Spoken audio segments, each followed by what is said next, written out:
All right, we're back and this thing is still not done scanning. This is not gonna work out. I think I'm just gonna give it up for now.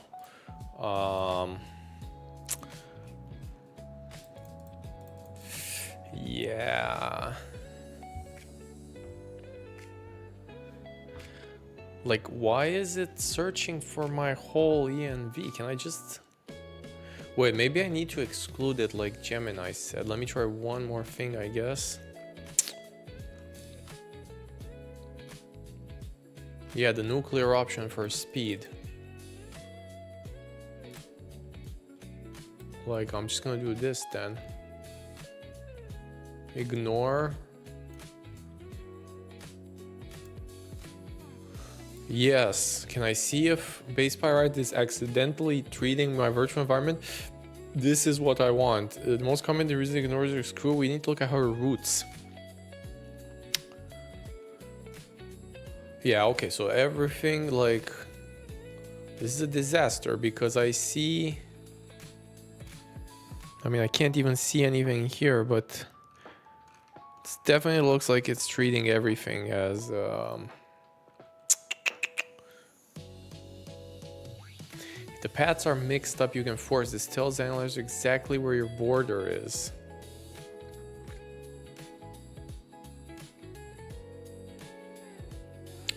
Yeah, I'm just gonna ignore everything then. I'm gonna do the nuclear option for speed. Let's see if this works. If this doesn't work, something is bad. And then what does it want? Let me just do this. Include SRC, right? This makes sense to me, yes. Okay. Again. So UV run group torch base pyrite verbose. Ah, okay. Okay. Almost. Okay, so this was it. Jesus Christ. So now I can run pre-commit, run all files.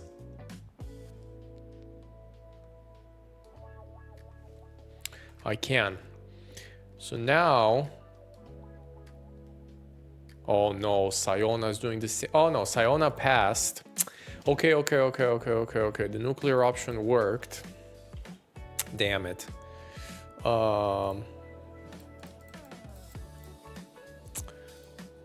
Yeah, this is... Can I just ignore VNV then? Like, why would I not do this?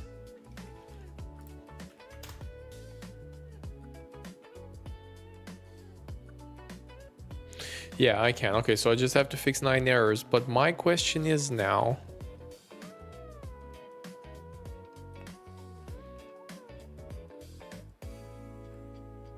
Okay, so I'm not seeing CDL here, right? Let's make an obvious error. So here's an example of a typing error that you can do. Like an obvious typing error, I can do like x int equals 4. This is obviously a typing error, so this should show up when I run pre-commit, run all files. It shows up on a different... Oh, there we go. So it does show up here, which is what? Train line 85. Float or string is... No. Train line 85. Type is not assignable to int. Okay, so everything works. Now, let's also make an error in CDL, because here we should see this trigger in the Siona hook.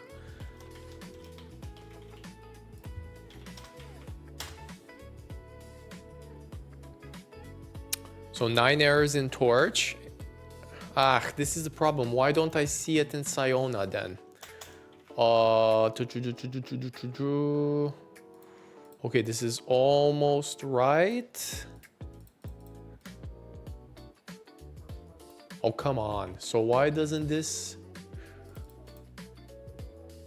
Like, does it not hit this function? No, it does hit this function. So if I put it here, x int equals 4. My Siona hook doesn't really work because it says passed. Why? Very close now, come on. Well, I can just run the command manually, I guess. So I can run, what does it say? This one.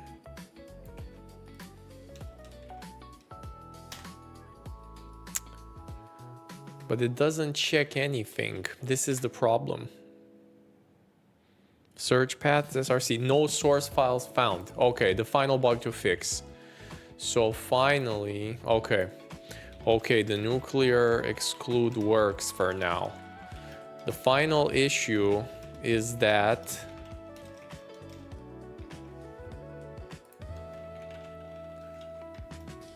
shows no source files found.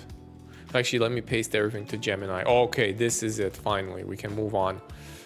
Yeah, so it's searching a bunch of shit. But like, where is the... How do I copy this? Okay. So why no source files found? Happens because specific. If you have a file and exclude or ignore, but then explicitly the config... Jesus Christ, come on. Use a dedicated config. Since this file has conflicting dependencies and needs a different group, the cleanest way is to give Siona hook its own mini config. Seriously? Create the file name pyrite in your root. Okay, update your pre-config flag.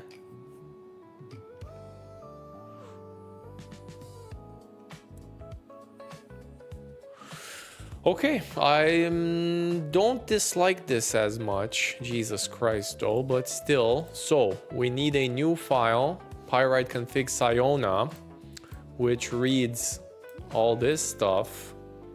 And then we just tell... We can write in this about the paper. So about this in the paper. So then it's just dash p now.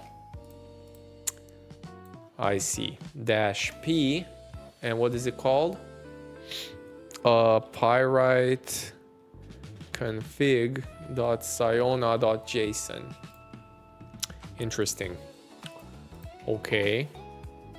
So now CDL. Oh, please work now.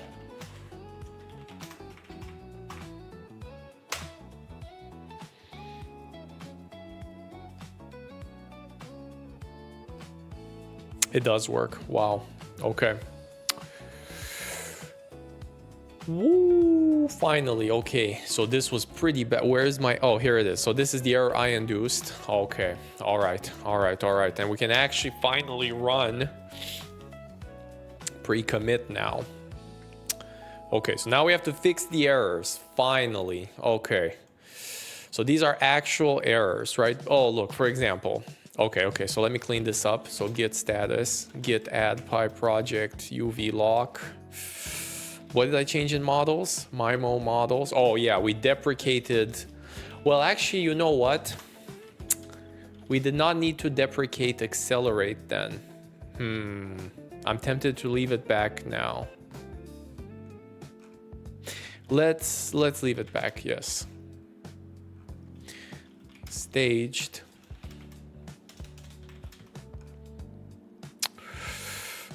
PyProject, because it's a false flag, right? We don't want to do that. So I gotta put back PyProject and UV lock. Now, what the heck else did I change in PyProject though? So this is a trick where, let's see, UV lock. So let me put this back then. So I need to put diffusers back. And if I do put this back and I lock again, I should see no difference in the log file. Right, so I can just restore this here, okay? And then I can do a lock. Okay, UV sync. I mean, this is still bad. It's like, we're wasting a lot of space on this, but it's fine. And now if I do git status, why is my git lock changed still? Git diff UV lock. Oh shit, I updated accelerate. Ah, damn it, it did a bunch of changes.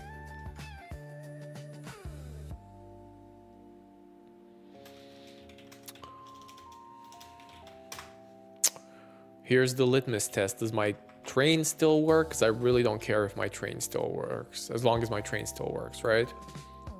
So that should be fine. Where did I train? Here we go. mimo.train, save deers, models, check. Nice thing about Hydra is that we can actually change everything from the command line.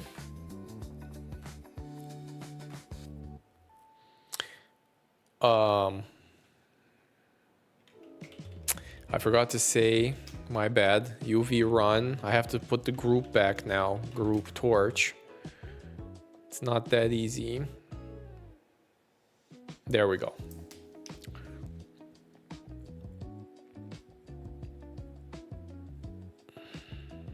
Okay, it seems everything still seems to work, so we're all good there.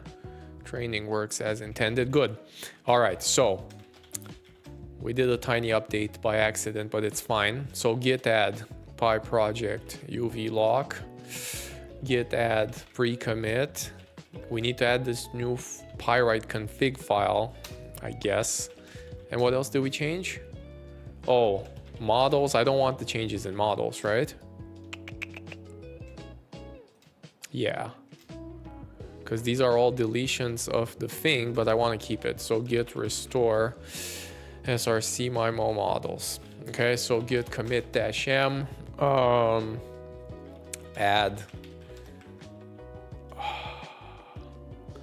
add strict rules for based pyrite pre-commit hooks.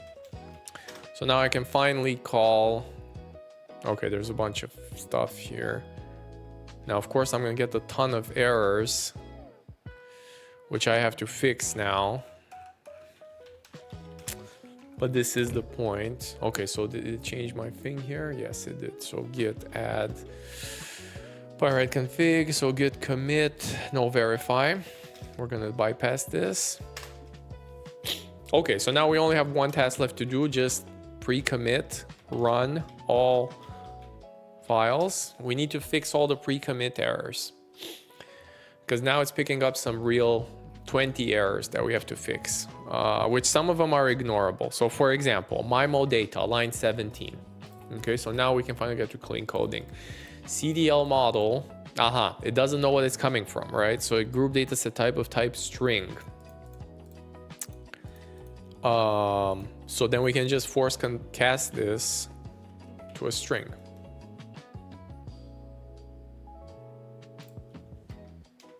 And this should clear that error, because the code is telling us, hey, you did not force cast this to a string. There we go.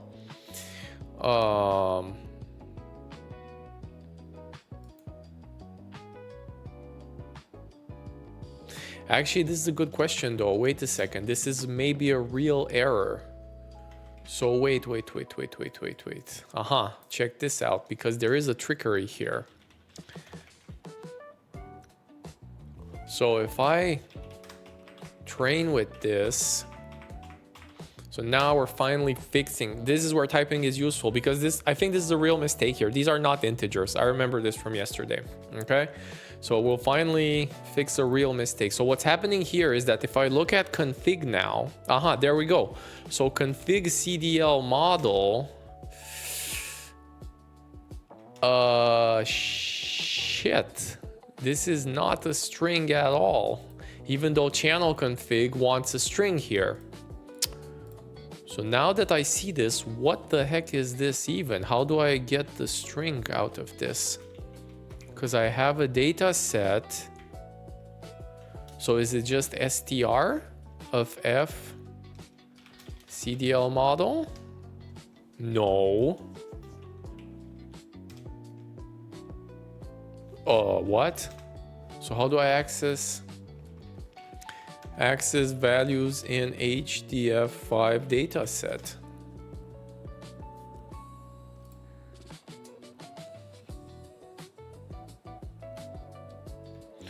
Well, numpy array, but this is not a numpy array. What the heck is this? How do I even load these things? Scalar. What?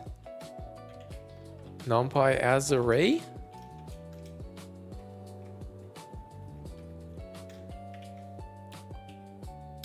So what did I store it as? How to load string from H5 file data set. Oh, it's as type. Oh, it's as type. Is it? Definitely not.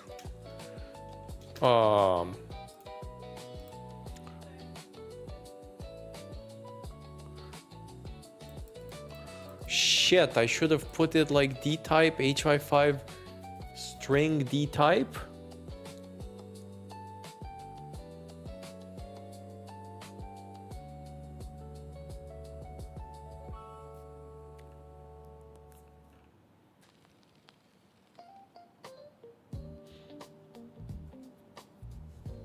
You can write the NumPy array with string D type to it. Dude, what is this junk? Like, I'm actually saving the wrong stuff now. So NumPy as array, f_cdl model, D type T? No.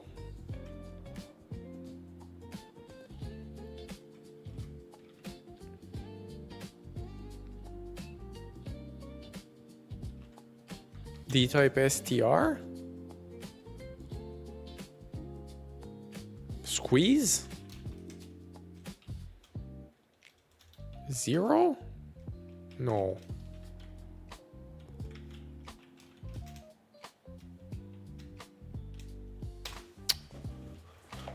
Okay, so I don't know how to, I'm making some big mistakes here because how to save and load scalar string from H5 file.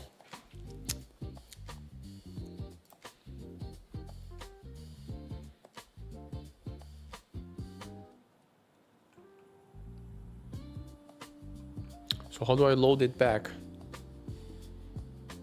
Holy shit, as str?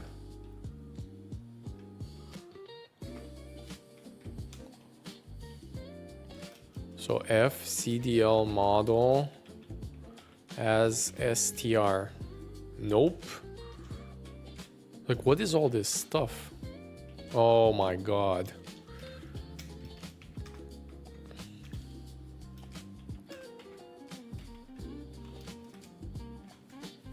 Bytes has no object attribute as str. This doesn't even work.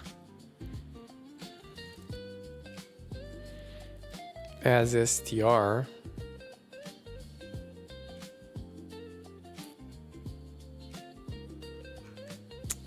To save scalar integer. So how do I do it with a scalar integer? Data.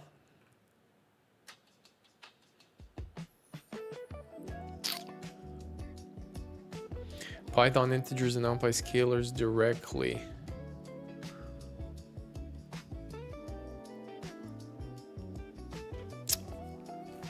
Damn, this is not good how I save these at all. So who saves these to disk? I save them on train, right? No, CDL does.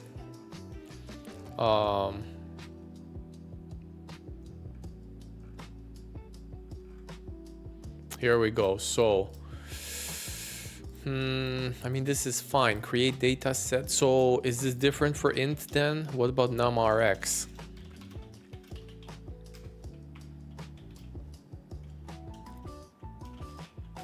Yeah, okay. So this I have to do like this. Wow, this is insane that these are scalars though. This is not a good format at all then. So this will force int casting, which will make it not complain. We have to fix the string casting though.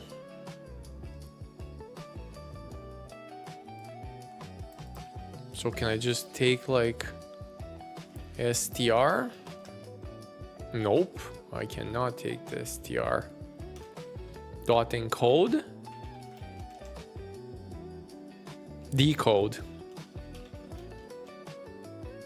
Yeah. Okay, so I have to decode the string. And I have to force cast it to a... Well, I guess decode returns a string, actually. Okay, so now I got rid of 3 pre-commit errors. And I believe sampling has exactly the same errors. No, because he does... okay. Again, we can go back to pre-commit, run all files. Why, okay. So we only have...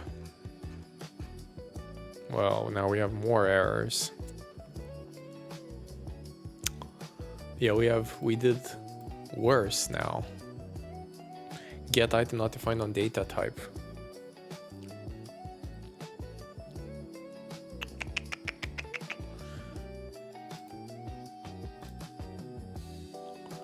Yeah, we did worse actually.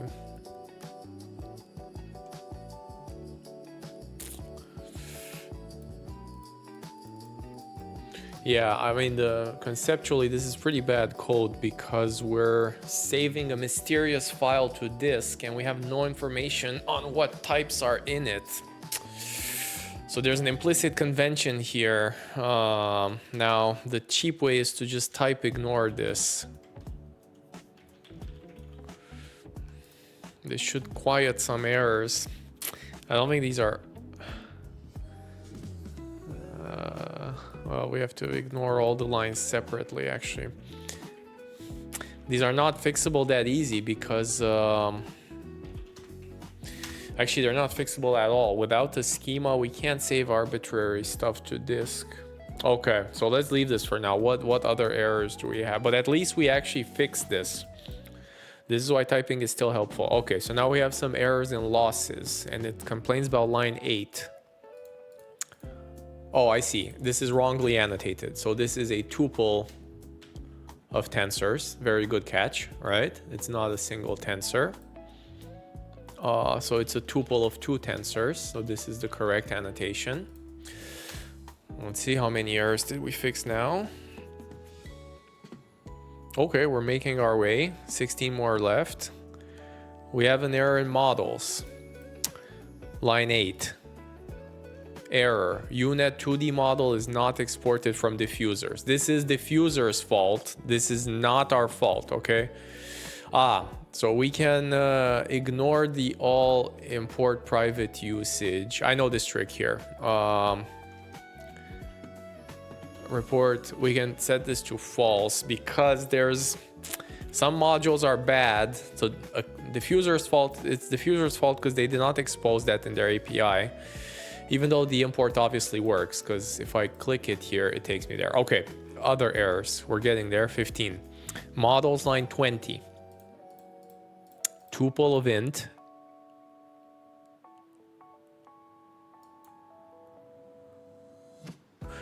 Oh wait, it wants a tuple of 4 ints?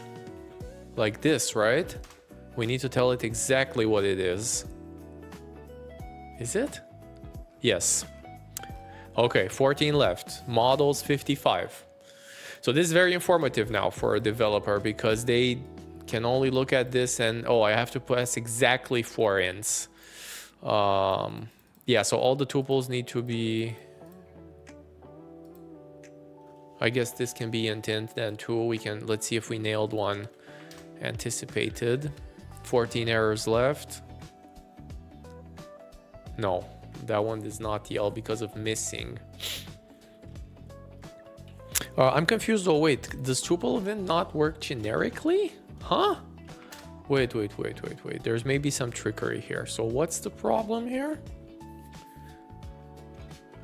It says type literal 16. Why is this literal 16? Hello?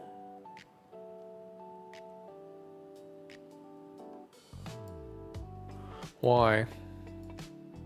Oh no, expected 1 but received 4. Nah. Okay, so it is the 1 but 4. Yeah, okay, so this he wants explicit.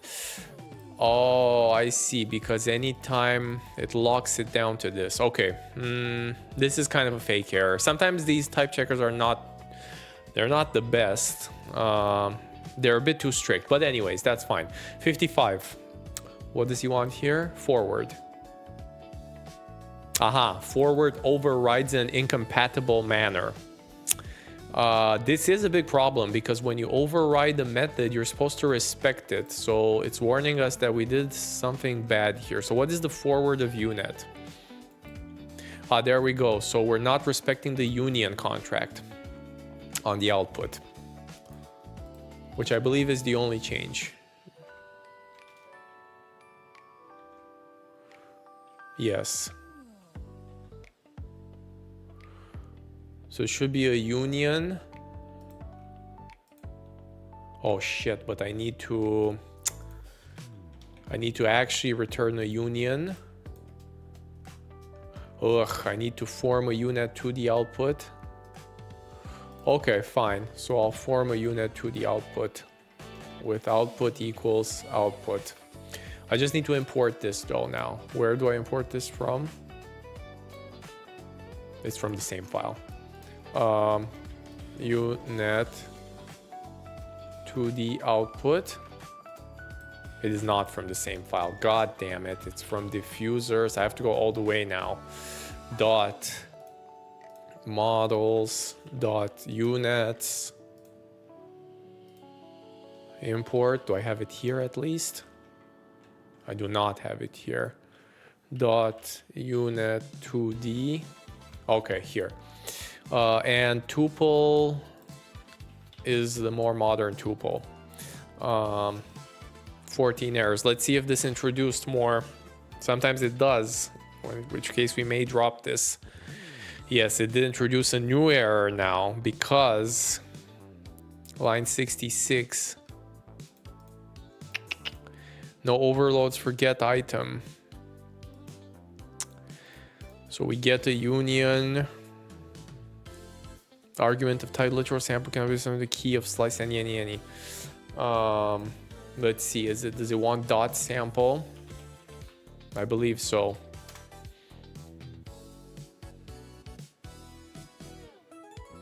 Okay, back to 14 errors.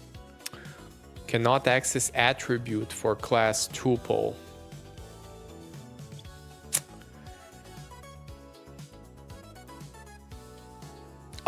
This is a big problem because if this is a tuple and 67 cannot attribute, cannot access shape for class float. I'm gonna have to annotate this as a tensor.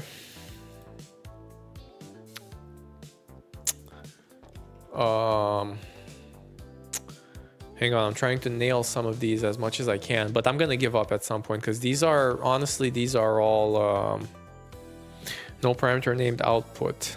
Line 69, no, 66. Shape for class float. Ah, yeah. So we can guard against these. So if not type time step is torch tensor raise value error. Now here's the nice thing about typing. You can do guards like these and then typing will figure it out that, hey, I actually specialize this, because the problem here is time step could be either a tensor or a float or an integer.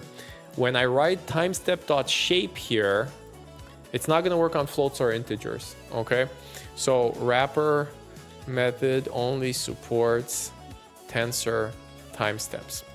Now, because I wrote this error, typing is smart enough to read that. See, it fixed a ton of errors now. Because it's special. Now, what's the syntax here? So if not type time step. Oh, I see. So if time step is not.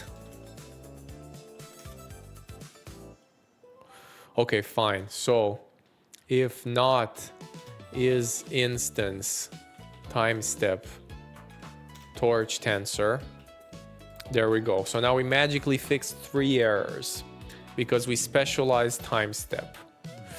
I can do the same by specializing sample. I can specialize the output. So if not is instance outputs. If I don't get the unet to the output, raise value error, wrapper expects diffusers to return an object, not a tuple. So I've done one more specialization, so now this should not yell anymore. We're getting there. Line 75, same issue. Argument missing for parameter sample. Oh, I see. Unet to the output wants to call it sample. Okay, fine. So we nailed 2 more errors. We're getting close. There we go. Next, models line 92. Aha, so this is a NumPy thing. This is nice. No overloads for linspace. So what? Start, stop. So what does linspace expect? Start, stop, and what are start, stop? Array like. I'm not happy with this one. So what? If I say start, stop, and num should be an integer. Ah, here's my problem. Ah, good one. Big mistake. Number of noise levels is an integer, not a float. So this was yelling that, hey, you can't pass an integer to a float to linspace in the third argument. It is a bit hard to read these, but once you get a hang of it, they're really helpful, right? Now, again, this is all typing. This doesn't matter for Python. I can call this banana if I want to. But it helps you as a programmer. Okay, so this was a big one that we caught for clean coding. Okay, 5 more remaining. Line 99. Unet config. Sample size. Aha, this is the problem. Aha, so we also need to specialize this. So if not numRx, if numRx is none or numTx is none, we can also raise an error here. See, these are extremely helpful. So numRx and numTx must be specified for diffusers. That's because diffusers needs to know the sample size. So now we specialize these because we overloaded this get model to work with NCSN v2, which does not need them. Okay? Come on. How many? 5 more. Feels like we...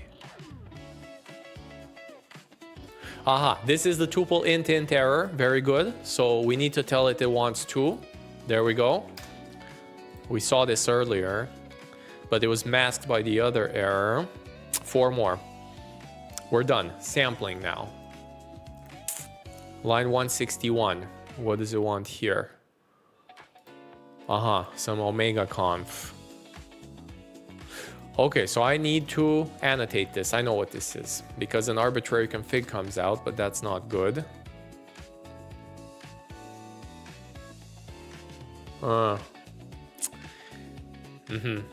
So now there's a trick here. Typing is pretty fragile with redeclaration. So I'm going to do the same trick here. I'm going to call this structured config. I'm going a bit faster, but it's fine. Let's see.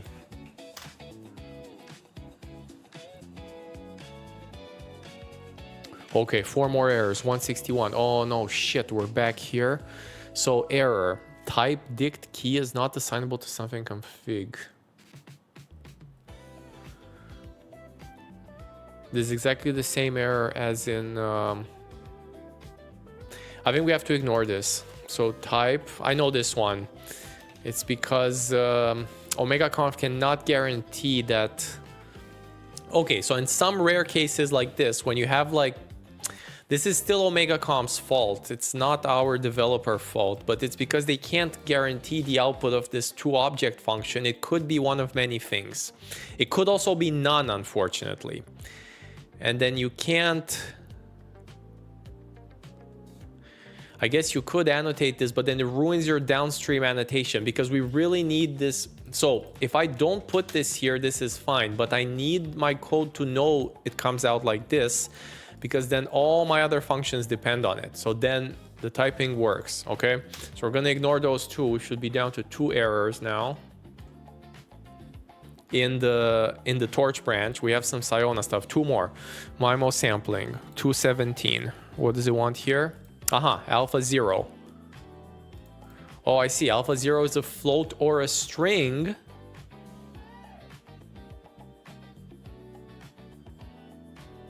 Else, I need to guard it here. So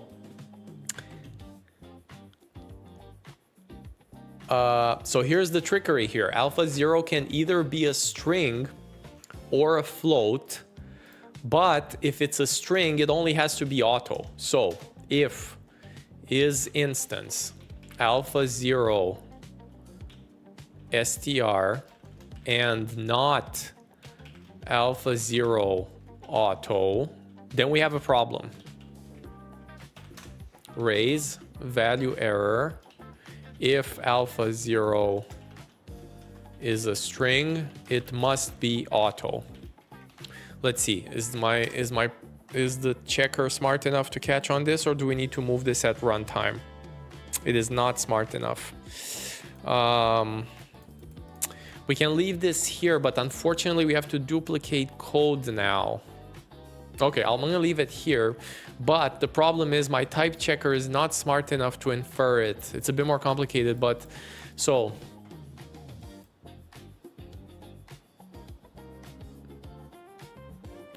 it should be like this. If is instance CFG alpha 0 str and it's auto, else let's see if the type checker catches onto this. Now we're guaranteed that it should be a float, right? Nuh-uh.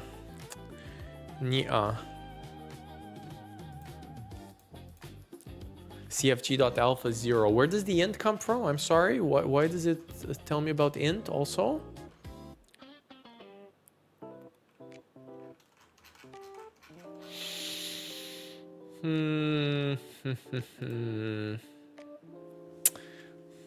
Then the easiest way is to say if not is instance float raise value error. If alpha 0 is not auto, it must be a float. This will tell the checker now that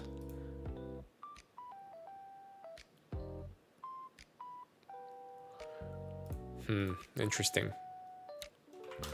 Let's see if this is enough to specialize it. Okay, finally, last one. Last error, sampling line 228. It's still an argument here. Sample size tuple. Okay, the classic tuple one, because it wants tuple int. And we are done.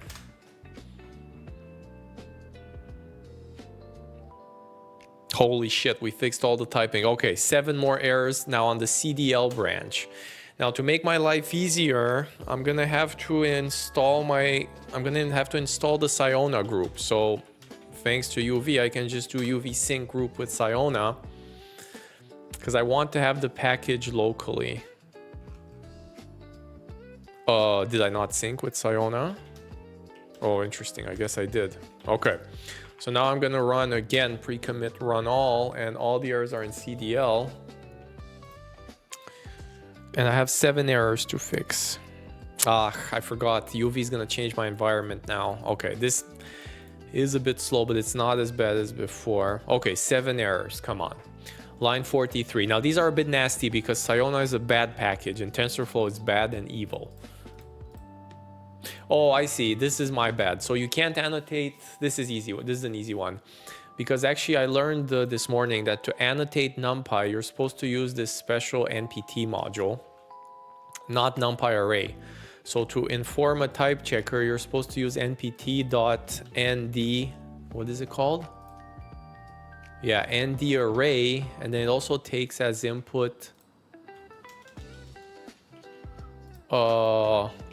the data type. Do I have MPT here? Yes, import NumPy typing. Oh, wait a second. Whoa, whoa, whoa, whoa. Does NumPy typing not exist in this version of NumPy? Okay, good. We fixed 2 errors. Line 92. Right, so now actually this is a very powerful specialization because it also checks the data type before running anything, which is pretty wild. I mean, this is the whole point of Python typing, right? Line 92. Again, the classic CFG, which I cannot override, which is fine. Okay, so I'm gonna do the trick. I'll call this structured CFG. And I'm gonna CDL config this. And I'm also gonna ignore that error because I can't fix that one. There's probably a systematic way to ignore this, but it's fine. Maybe not because it's too broad of an error. Okay. So now we have some unbound things, which is also good because it's 4 more errors. There we go. So 186, 789. So what happens here is when you see an unbound thing, it means, hey, this may not exist yet. The reason is if numchunks is 0, this loop doesn't get executed and these never exist. So this is very easy. So if numchunks is 0, we can raise an error. And we should do this. Like, again, otherwise you would be stuck. Need to run generation code for at least 1 chunk. Otherwise, if you wouldn't have this, you would die debugging this because you would figure out like, oh my God, why don't I see these variables? Well, eventually you'd figure out that this is 0, but then typing is not smart enough to recognize that ceiling. I guess it's always 1 because of the math guarantees here. All right. Okay. So let's see. Now the type checker now sees that numchunks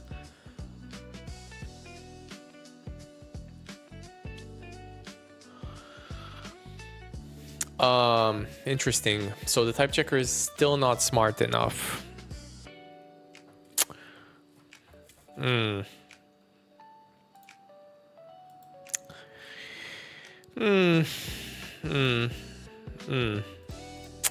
The solution is to initialize these then. Gains, tau, age, frequency is none. The problem is if I do them none, the type checker will yell that they don't exist.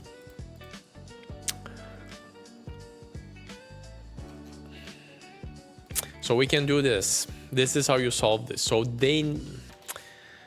so clean code wants these to exist always, even if there's a chance this loop may not execute. Now, even though we added the guard here, which I'm kind of bothered by, right? Because you would think, wait a second. I'm so dumb. It's less than or equal to 0 because it could be negative. I think that's okay. Check this out. Did we nail it now? No, we didn't. It's still not smart enough. So I can't even guarantee that if this is at least 1, if I write it in reverse, if not greater or equal to 1, because this guarantees me if this is at least 1, range guarantees I execute at least once. No, type checking is... It's not perfect. It's a case where it's a bit dumb here. So I guess we'll leave it 0 because it makes more human sense. This should never be negative, right? Now what's gonna happen is I can initialize these, but still the type checking will say, what if these run, but the loop never runs? What's the problem? I cannot access .shape for none, okay? So then I'll say if config and gains and tau and age frequency. So if it's verbose and all of them are not none, this is shorthand for they're not none, all right? Then I can execute that piece of code.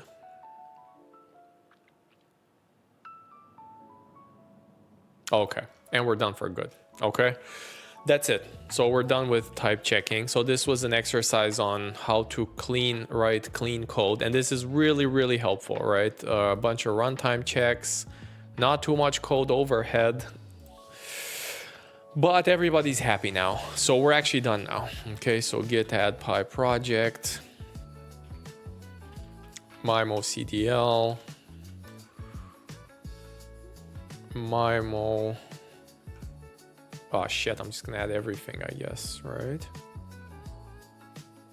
Yes.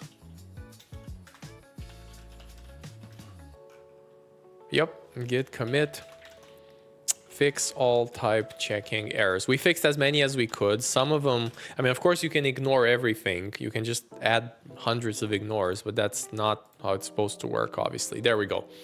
So we have the hooks. Now, if anybody wants to edit the code, they will have to make sure they obey the type checking, right? So any new piece of code, and that's it. We are done for good.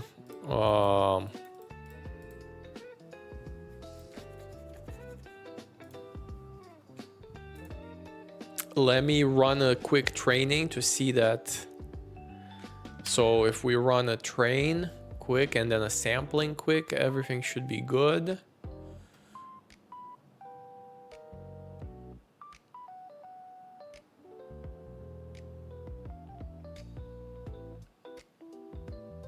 Okay, so now before we start writing the paper, there's one more thing I wanted to do. Yeah, okay. Which is a bit different. So let me merge this PR in the public thing. Because we're running out of time, I need to write the 4-page paper today too on this, and I'm gonna do it on stream. But